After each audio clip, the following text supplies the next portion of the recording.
Hello tout le monde, j'espère que vous allez bien. Aujourd'hui, je suis avec vous pour tester les dernières nouveautés que j'ai achetées. Tous les produits que je ne citerai pas, donc toutes les étapes que je ne ferai pas avec vous, c'est des étapes que je ferai avec des produits que j'ai déjà dans mes tiroirs. Le reste, c'est des nouveautés pour moi ou en général, mais la plupart, c'est des nouveautés pour moi. Juste un produit ou l'autre qui est nouveau, le reste, c'est des produits nouveaux pour moi, mais qui étaient déjà sur le marché et que j'avais hâte de pouvoir tester. J'essayerai de vous mettre tous les produits que j'ai utilisés en barre d'infos, comme ça vous avez toutes les références. J'ai déjà mis ma base de teint, donc on va passer directement au fond de teint. Et pour ça, j'ai le All Matte Shine Control de chez Catrice, que j'ai en teinte 027 Neutral Amber Beige. Je viens prendre mon éponge de la marque Kruidvat. Je l'ai trouvée au prix de 2,99 € et c'est une vraie pépite cette éponge. Elle n'a rien à envier au Real Techniques. D'ailleurs, je préfère celle-ci que la Real Techniques, elle est beaucoup plus souple celle-ci. Donc, je secoue et c'est un flacon pompe. Je l'ai déjà testé une fois. Je ne vais pas vous mentir. Donc, je viens mettre une pompe et je vais faire la moitié de mon visage. Donc, pour l'avoir déjà testé une fois, ce fond de teint n'est pas le plus couvrant qui existe. Je dirais d'ailleurs qu'il a une couvrance légère à moyenne. Il est un peu modulable. Mais c'est le genre de couvrance que moi j'adore. Si vous me connaissez, vous savez que je n'aime pas trop les couvrances trop couvrantes. Voilà, je préfère quelque chose d'assez naturel, quelque chose qui laisse voir en transparence ma peau, comme dans ce cas-ci. Ça vient vraiment unifier mon teint sans venir cacher trop ma peau. Et c'est un fond de teint qui coûte 6,59 €. Pour celles qui viennent de Belgique, vous pouvez le retrouver chez Kruidvat. Sinon, vous l'avez sur le site de Notino. Je suis en train de regarder en même temps avec vous, sur Boozy Shop.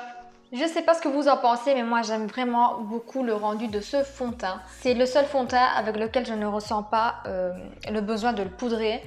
En tout cas, pas sur la partie externe du visage.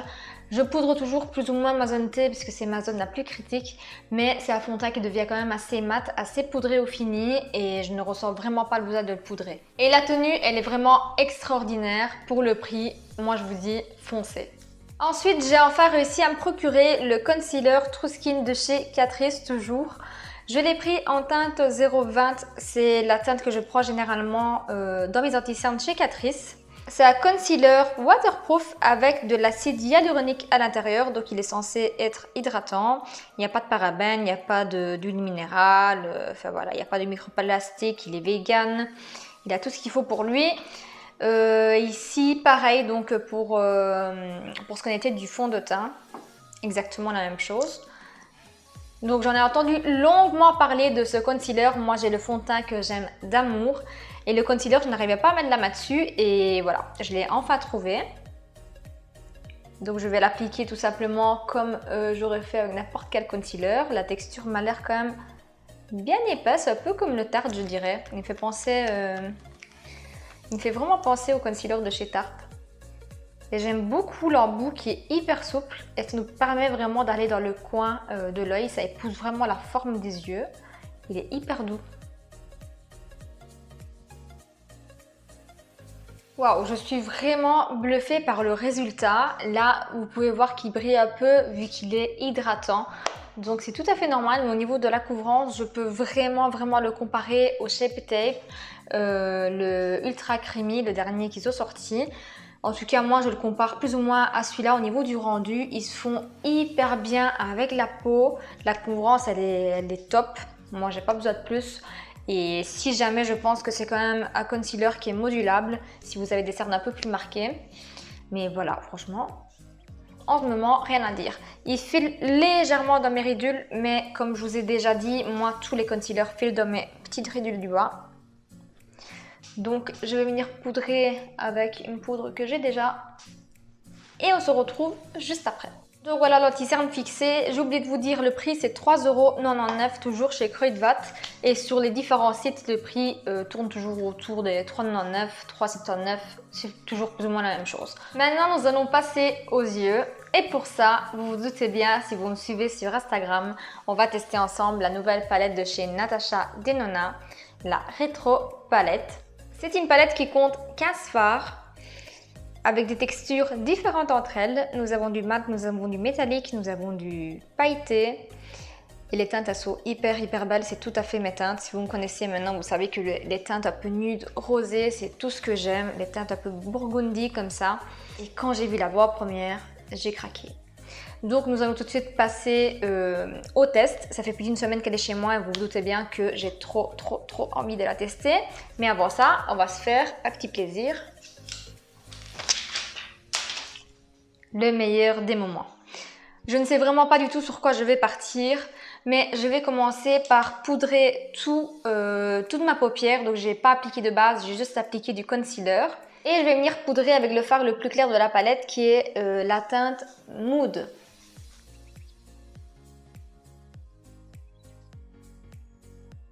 Le fard, il est légèrement rosé, mais pas trop. Il est parfait pour poudrer toute la paupière. On est sur un fard qui est de nouveau poudreux, mais on est habitué avec Natasha Denona. Les fards sont bien pigmentés, ils sont beaux, mais sont poudreux. C'est pas quelque chose qui me dérange en soi. Mais si ça vous dérange, au moins vous le savez. Ensuite, je vais prendre la teinte Nude Mauve avec un petit pinceau boule. Pareil, celui-ci, il est poudreux, très poudreux même. Et je vais l'appliquer sur tout le creux de paupière.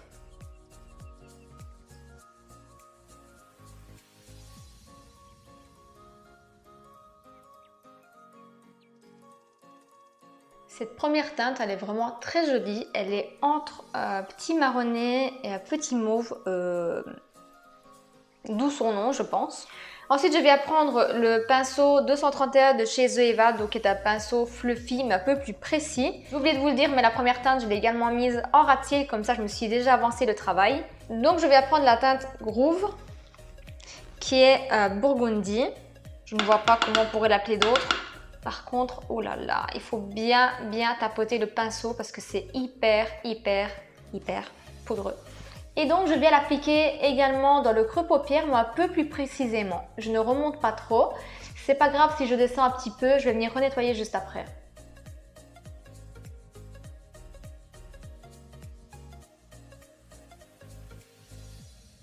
Une fois que j'en suis là, j'ai également reporté le fard en rat de cils, surtout mon rat de cils. Je n'ai pas été jusqu'au coin interne, j'ai laissé une petite place. Et maintenant, la prochaine étape est de venir renettoyer toute la paupière mobile. Donc tout ce qui dépasse, je vais venir vraiment contourner. Donc je vais venir renettoyer toute cette partie-là. Comme ceci. Je vais prendre mon concealer pour faire ça. Je le fais hors caméra et on se retrouve juste après.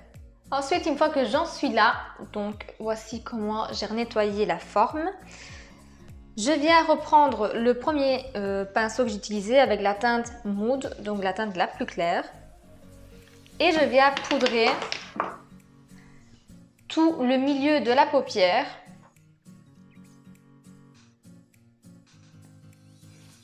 Et voilà, je viens poudrer vraiment juste le milieu. Ensuite, je vais prendre cette teinte-ci qui est au centre de la palette, qui est la teinte Psychédélique. Je ne sais pas dire le nom. Je ne sais pas du tout lire le nom. Et je viens la prendre avec un petit pinceau 223 de chez Jessup, qui est un petit pinceau boule comme ça, tout petit. Désolée, je ne sais pas où j'en étais. On a été coupé. Je disais, je vais appliquer la teinte ici, donc dans le coin interne. Il y a quelques petites chutes, mais rien de bien vilain. Et vous savez quoi? Je vais peut-être prendre un petit pinceau comme ceci. Donc les petits pinceaux mousse comme ça, c'est plus facile je trouve à appliquer ce genre de texture. Un peu crémeuse. Oui, et en plus la teinte elle est beaucoup plus intense. Et je viens le descendre également dans le coin interne. Et au début du rat de cils. Comme ceci. Je vais venir estomper après le bas. Une fois que j'en suis là, on va venir appliquer le dernier fard. C'est le fard que j'aime le plus, en tout cas visuellement, dans la palette. Et c'est le fard Rébellion. Comme ça en vidéo, ça ne rend pas vraiment justice au fard et à la texture. Mais j'ai l'impression de regarder du velours. Et il y a 2-3 teintes comme ça dans la palette. Je ne sais pas c'est quoi exactement comme texture, mais c'est trop beau. Et en plus la teinte, elle est magnifique. C'est à Bordeaux, un peu burgundy comme ça. Trop beau. Je vais prendre le pinceau avec lequel j'ai appliqué mes fards en ras de cils. Je viens le nettoyer un petit peu sur mon éponge. Et je prends le fard. Jusqu'à présent, j'ai tapoté tous les fards et je n'ai aucune chute. Et je viens appliquer cette teinte-là ici en biais. Je viens relier le ras de cils et le coin externe.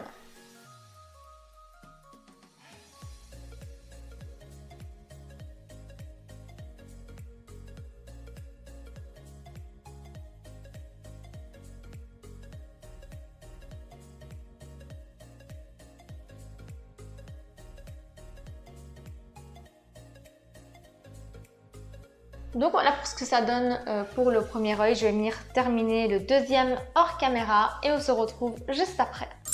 J'en ai profité pour appliquer le mascara et un petit rouge à lèvres. Il rend beaucoup plus rose à la caméra et en vrai je peux vous garantir que c'est presque la même couleur que le dernier fard que j'ai appliqué. Je ne sais pas pourquoi ça ressort comme ça.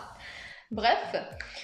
Je vais venir appliquer maintenant le bronzer et pour ça j'ai la nouvelle palette de chez Essence, la Bronze Your Way. Nous avons 3 pannes à l'intérieur, 2 bronzers mat et un super lumineux.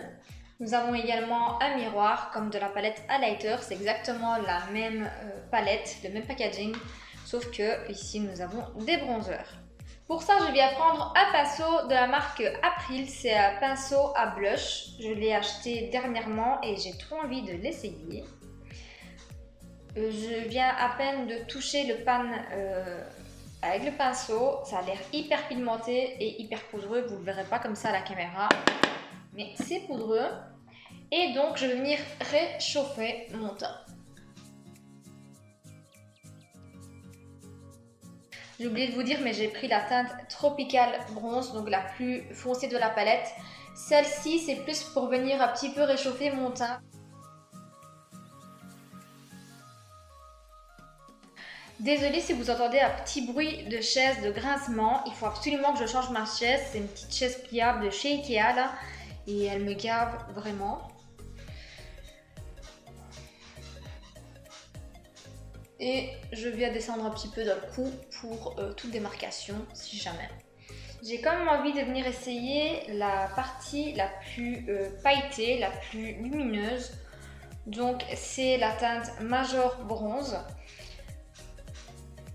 Je ne sais pas du tout si c'est un highlighter ou un bronzer, mais moi je vais venir le appliquer par-dessus le bronzer. Et effectivement, ça vient le rendre un peu plus lumineux. Je vais venir la swatcher. Oui, je dirais plutôt que c'est un highlighter. Vous voyez? Ça peut être appliqué en tant qu'highlighter. Bon, c'est pas ma teinte du moment du tout. C'est trop bronze pour moi, mais par-dessus le bronzer, ça vient illuminer vraiment le bronzer. Voilà. Donc, vu que j'ai appliqué par-dessus, je ne vais pas venir mettre de l'highlighter, je vais juste venir appliquer un tout petit peu de blush. Et pour ça, je vais prendre le Chic Lover de chez Catrice, qui est également un blush assez lumineux, avec mon petit pinceau biseauté comme ça de la marque You Are Cosmetics. Et j'en applique tout simplement sur le haut de ma pommette.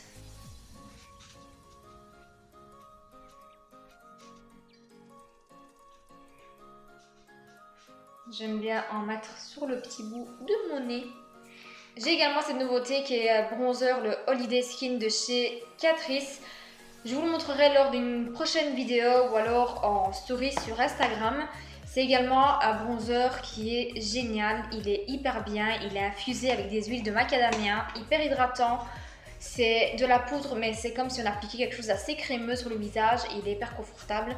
Donc si vous cherchez un bronzer, que ce soit la palette ou le mono de chez Catrice, je vous les recommande à 1000%. Comme vous pouvez le voir, on a quand même de la pigmentation. Vous voyez, c'est assez lumineux. J'avais également ce rouge à lèvres de chez Bourjois en nouveauté, mais vous vous douterez bien qu'il ne va pas du tout avec le look des yeux. Donc je vais venir l'appliquer sur ma main pour venir voir un peu la couleur. Ouh, j'aime trop. C'est plutôt pour les fêtes de fin d'année que j'ai pris cette couleur-là. C'est le genre de couleur que j'applique pendant l'hiver. Donc voilà ce que ça donne. C'est un rouge assez framboisé, vibrant. J'aime trop. On va voir en séchant s'il devient bien mat et non transfert. Donc voilà les filles pour ce qu'on est du look terminé. J'espère qu'il vous plaira. Je suis hyper fan du look des yeux. Je n'ai pas fait de ligne d'eyeliner. C'est très rare que j'aime un make-up sans faire de ligne d'eyeliner, mais il y a cet aspect un petit peu allongé qui fait croire qu'il y en a un, mais il n'y en a pas. Et j'aime trop le résultat.